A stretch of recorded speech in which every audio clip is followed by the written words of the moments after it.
Hello, y'all, and welcome back. So Socrates dies in 399 BC, but his legacy lives on. During his lifetime, Socrates is followed by a very dedicated group of disciples, and these are young aristocratic Athenian men. They're young because Socrates, generally speaking, is not popular with the older generation. He questions established authority structures and authority figures, and they don't like him. They're men because women are not allowed outside the house like that in 5th century Athens. And they're aristocratic because if you're a member of the lower or middle classes, you have to, have a job, so you can't follow Socrates all day. Among these young men, the most prominent is a young man named Aristocles. A typical rich kid Athenian name means noble reputation, noble glory. And he is quite something. Even amongst his wealthy contemporaries, he is ostentatious in his displays of wealth. His biographers tell us that he likes earrings, bracelets, jewelry generally. As the kids might say, he's dripped out. He's an accomplished playwright, very skilled playwright, in addition to being academically very gifted. He's also a skilled wrestler. He's a skilled athlete across the board, but he's especially good at wrestling. And because of his muscular physique and broad chest, he is given the nickname Broad by his wrestling coach. The Greek word broad is Platus, and as a name broad one, it's Platon, so he is known to us and to history as his nickname, Plato. Plato is a disciple of Socrates and is fascinated by the paradox or puzzle that Socrates uncovers, which is this. All of us have these deep-seated convictions about moral right and wrong, so we're certain that some things are morally right and some things are morally wrong. But when Socrates asks people where these convictions come from and what ultimately they amount to, nobody can say not just anything profound, but nothing other than the very most superficial stuff. And this is true today, by the way, too. People say, where's morality come from? And people say, like, it comes from God or it comes from evolution. Well, those are kind of just, one-line answers, but they're not really deep explanations. So Socrates is puzzled by this, right? How do we have this deep-seated knowledge, but we can't explain where we get it? Any other kind of knowledge that I have, at least I can tell you exactly where I got it. I got it from this book, this website, whatever. It's a puzzle. Now, Socrates is content to remain agnostic about this. He makes a pretty big deal of the fact that he only cares about the question, how do you become a good person? He says, other stuff, I really don't care. Plato, however, his disciple, is not content to remain agnostic about this question, and his desire to get to the bottom of it leads him to the grandest, broadest, and most majestic philosophical system the world has ever seen. Socrates writes nothing, or at least nothing that has survived. Plato, however, writes a great deal, and everything that he writes, I'm personally convinced, on pretty good evidence, has in fact survived. Plato writes in dialogue form, not exclusively, but almost exclusively in dialogue form, so two people talking. And he does this for a couple of reasons. First, it is the format that he's most familiar with. He's a playwright, after all.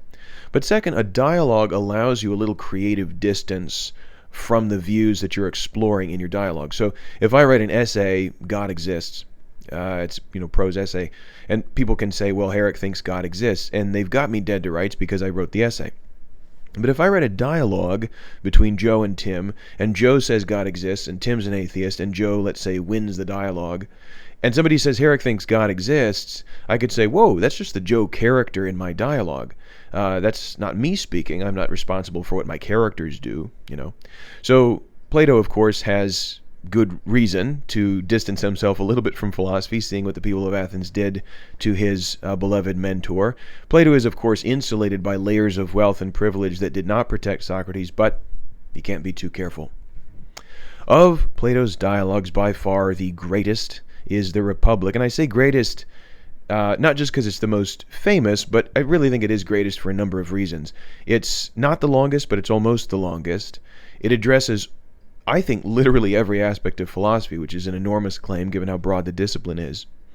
But I think ultimately it's greatest because of the centrality of the question that it addresses. So the Republic is usually presented and taught as addressing the question, what is justice? And this is, of course, not wrong. It does address this question. It starts by addressing this question really explicitly. What is justice, Socrates? Says someone to Socrates. But I think to present the Republic as addressing the question, what is justice, is to undersell it quite a bit. And here's why. Very few of us, I should think, consider the question, what is justice? Like lie awake at night or, considering what is justice. Even the very most philosophically minded of my friends don't turn that question over especially often. However, the question the Republic does address is a question that all of us have thought of, and many people that I know have been bothered by, and it's this. I'll present it by first presenting a scenario. So imagine that starting right now, whatever time, whatever place you're watching this video, starting right now, for 24 hours, you can get away with anything you want. No consequences of any kind for 24 hours. And even if you're, let's say, religiously inclined, you believe that God is watching and will judge you, let's say that for 24 hours, even God will look the other way. No consequences even from God. Now, that's a scenario. That's not a question. I didn't ask you a question. There are two questions you could ask based on that scenario. One of them is, of course, what would you do? Which is kind of fun to play with and interesting and whatever. But it's not the most important question. The most important question is, what should you do? What, in other words, would be the best and most rational thing to do in that scenario if you could get away with whatever you wanted? And it ties into another question that we have asked in various forms at different stages of our life, and it is this: why be good? Why do the morally right thing? What's the point? And the problem is that no matter who we ask this question, no matter what their ideological commitments are, we always get the same kind of answer. We don't get the same answer. Some people will answer in religious terms, secular terms, whatever. But we always get the same kind of answer, which is an answer in terms of rewards and consequences. So you're rewarded in various ways for doing the right thing: reputation, success in relationships, career, whatever. You're punished in various ways for doing the wrong thing. You've got, again, career, relationships, legal trouble maybe. And somebody, of course, might add in that maybe, God will punish you for doing the wrong thing or reward you for doing the right thing, and so on, which is fine. And all of that may be true, probably is true. But it leaves us with this further question: what if it wasn't true? What if you really could get away with doing the wrong thing? And it's not just a hypothetical, because all of us are in situations in our lives where we really can get away with doing the wrong thing. In those situations where there really would be no consequences at all, is there any value to doing the right thing just in its own sake, apart from rewards and consequences? What's the point, really, ultimately, of doing the right thing? And it's that question that the Republic addresses head on. And I really believe that the Republic is as large and comprehensive as it is because that question is so central, and the Republic has to get to the bottom of it, which it does. So how it addresses that question, at least at first, we're going to see in the next video. Thanks.